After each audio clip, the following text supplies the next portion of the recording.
Bom, então o tema da noite de hoje, né, é não julgueis e não sereis julgados.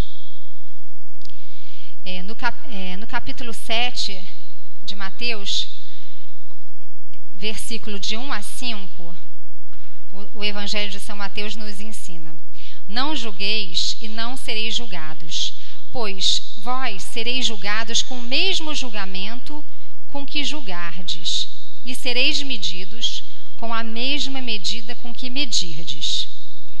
Por que observas o cisco no olho do teu irmão e não prestas atenção à trave que está no teu próprio olho?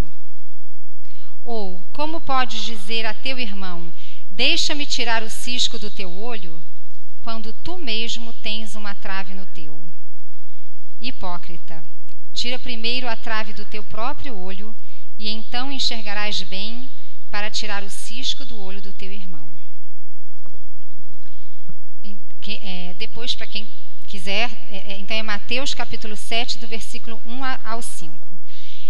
Quando esse verbo julgar, né, que vem aqui, não é o significado não seria de você omitir uma opinião, porque isso nós fazemos a todo tempo, né? Mas o que ele quer dizer aqui com julgar seria você julgar duramente, ou seja, você condenar o seu irmão. É isso que está sendo, né? É isso que nós não podemos fazer, né? O contraste entre o cisco no olho alheio e a trave no nosso olho pode significar o seguinte: a grande facilidade que nós temos de perceber as falhas nos nossos irmãos, as faltas nos nossos irmãos, e a grande tolerância que nós temos com as nossas próprias faltas.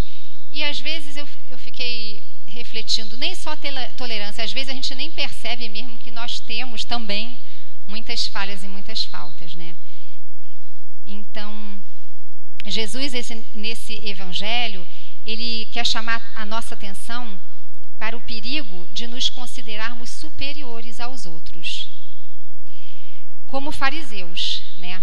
Vocês lembram, o significado da palavra fariseu é separado, né? Vocês lembram daquela oração do fariseu, quando ele entrou na assembleia, né? Tinha o fariseu e o cobrador de impostos, os dois orando. O fariseu ocupou um dos primeiros lugares e ele falava: Senhor, a oração dele era no sentido de: eu tenho observado os teus mandamentos, eu tenho procurado dar o dízimo, eu tenho procurado ser fiel, né? E a oração do cobrador de impostos era pedir perdão: Senhor, perdão, porque eu sou um pecador, porque eu faço isso, essa minha profissão é errada, né?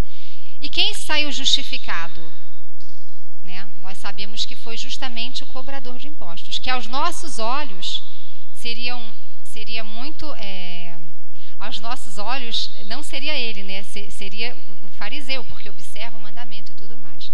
E o Senhor quer chamar a atenção para que é uma coisa que pode acontecer a todo tempo com a gente, né? Da gente achar assim, a gente vai na missa aos domingos, nós vamos no grupo de oração, nós lemos a palavra de Deus, então sem querer se a gente se observar, a gente pode cair nesse erro de nos sentirmos uma elite, quase como uma elite, superiores aos demais. Sem querer isso acontece. Jesus, ele nos ensina aqui a humildade, né? E o reconhecimento da nossa própria condição de pecadores, né? Essas são as atitudes que verdadeiramente nos levarão a Deus. Existem diversas razões pelas quais não devemos julgar e condenar o irmão, né? E eu separei algumas que, entre as muitas. Em primeiro lugar, o julgamento pertence a Deus e não a nós. Aliás, desse ninguém vai fugir, né? Algum dia teremos que encarar. A gente deve se lembrar disso. Muitas vezes a gente vê acontecer uma situação de injustiça, né? E a gente pensa: poxa vida, por que aquela pessoa que está seguindo um caminho tão errado, por que não acontece logo alguma coisa com ela? Por que o Senhor não faz uma justiça poderosamente, se vinga e tudo mais? Mas olha, existe uma frase na Bíblia que é a maior verdade, que diz assim: a justiça de Deus, ela tarda, mas ela não falha, né? Então, algum dia essa pessoa vai responder. E é Deus que tem que julgar. Cada um de nós, não somos nós. Então, o julgamento cabe a Deus. As aparências enganam, né? Só Deus, ele conhece a fundo o coração do homem. O comportamento de uma pessoa nem sempre nos mostra o que de fato ela é, né? Então, por isso mesmo, Deus, só ele tem o poder para julgar. Por isso, todo julgamento que nós fizermos pode ser um pecado, né? Constituir-se em juiz dos outros é uma ousadia irresponsável da nossa parte e é tomar o lugar de Deus. Um segundo motivo por que nós não devemos julgar. A medida, a própria palavra fala, né? A medida que usarmos com os outros será esta que vai ser usada para nós. É como se Deus tivesse duas medidas para o nosso julgamento, uma de justiça e uma de misericórdia. Ele vai ele vai nos medir de acordo com aquela que nós usarmos durante a nossa vida com os nossos irmãos. Olha que coisa séria, né? Então, é semelhante à petição quando nós rezamos o Pai Nosso. A gente pede a Deus: Pai, perdoai as minhas ofensas, assim como eu perdoo a quem me tem ofendido.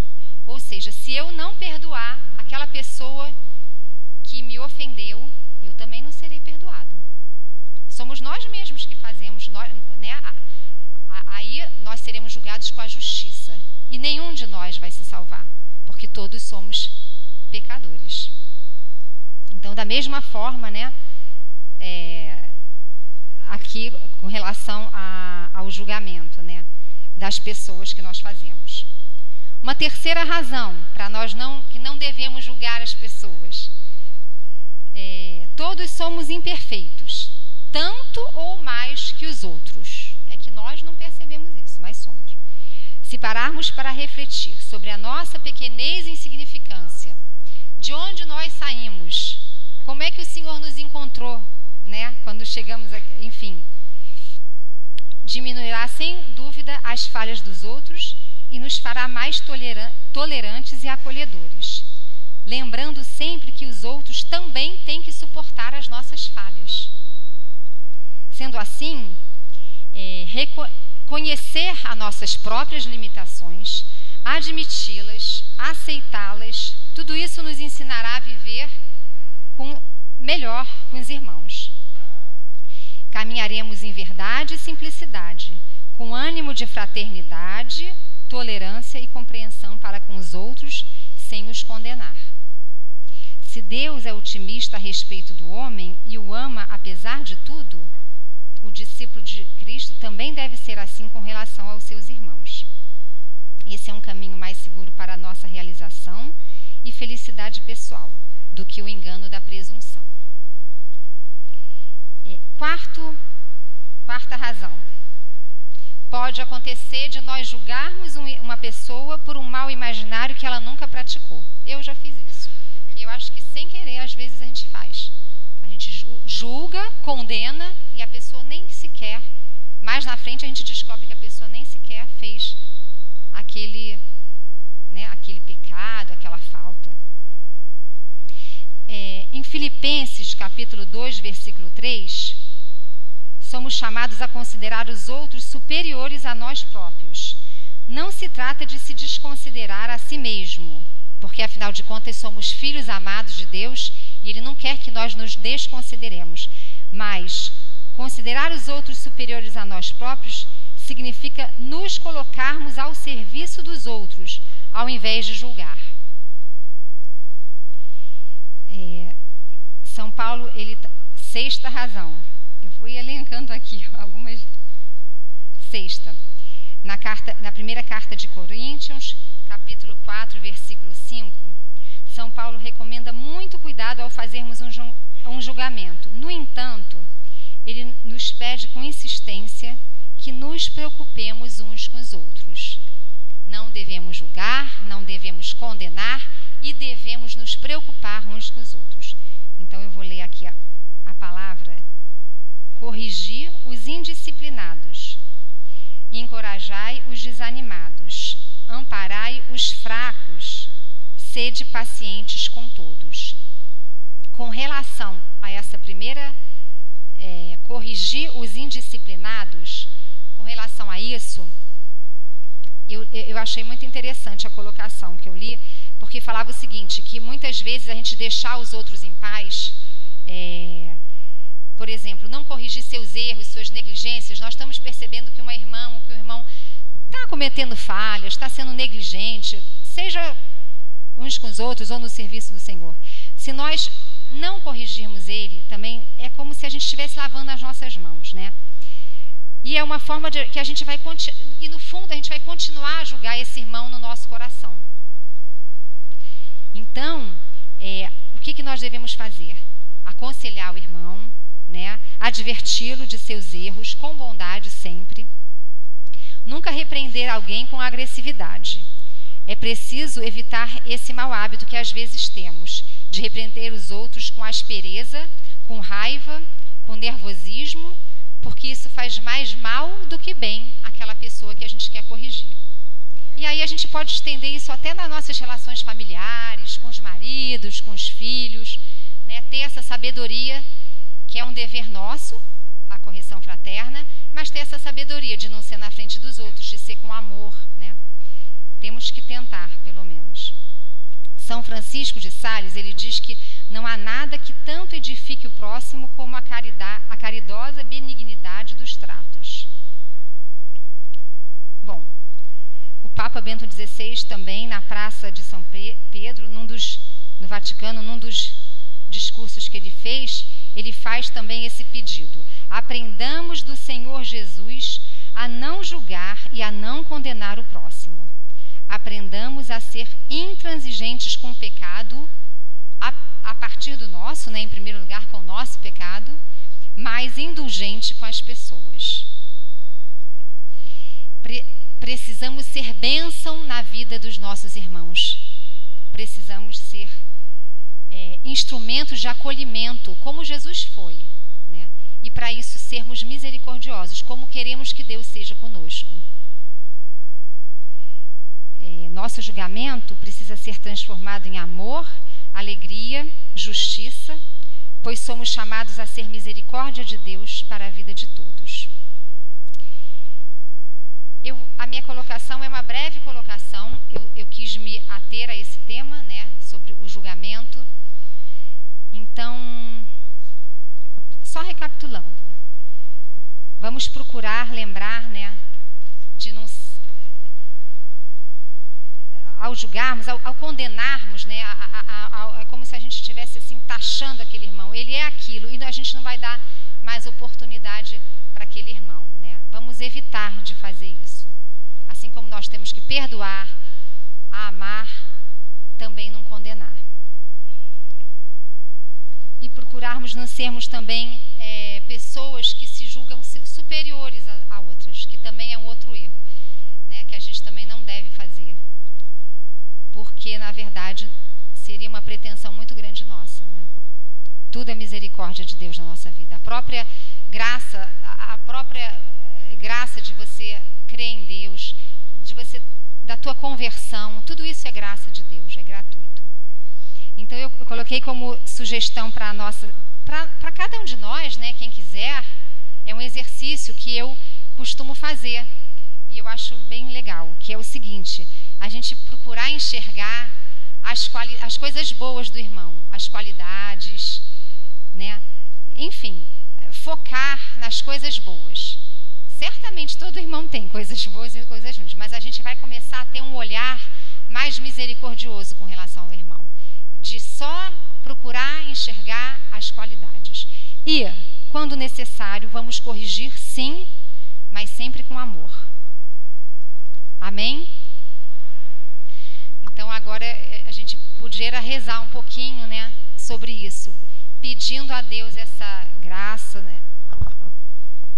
Pedindo a Deus essa graça, né, que é a ajuda dele, né, para que a gente possa verdadeiramente continuar a seguir esse caminho caminho tão abençoado que é o caminho do Senhor, mas também com o nosso esforço para que a gente possa ser um pouquinho mais agradável a Ele. Senhor, nós já estamos na presença do Senhor, nós já estamos na presença de Deus, mas nos colocamos aqui, Senhor, nosso coração, nossas vidas, nossa intenção de acertar. Ajuda-nos, Senhor, a sermos pessoas que reconhecem as próprias falhas, que reconhecem que necessitam da Tua ajuda. Ajuda-nos, Senhor, a sermos intransigentes com o nosso pecado, mas indulgentes com as pessoas. Vem nesta noite, Senhor Jesus, derrama Teu Espírito Santo, Senhor, no coração de cada um de nós, para que possamos ser pessoas portadoras da Tua paz, da Tua presença e do Teu amor. Batiza-nos, Senhor, com Teu Espírito Santo, Senhor. Dá-nos um coração humilde, um coração que reconhece que tudo é Teu, Senhor. Um coração que sabe ter paciência, não julgar, não condenar, assim como nós também não queremos que o Senhor nos julgue e o Senhor nos condene. E dai-nos, Senhor, a graça da conversão, que possamos continuar a trilhar os Teus caminhos, Senhor. Nós cremos, Senhor, mas aumenta a nossa fé, Senhor. Ajuda-nos a sermos cristãos de verdade, Senhor. Cristãos com têmpera. Cristãos que sabem testemunhar o Teu amor, que levam a Tua palavra, que proclamam a Tua palavra aonde necessitar.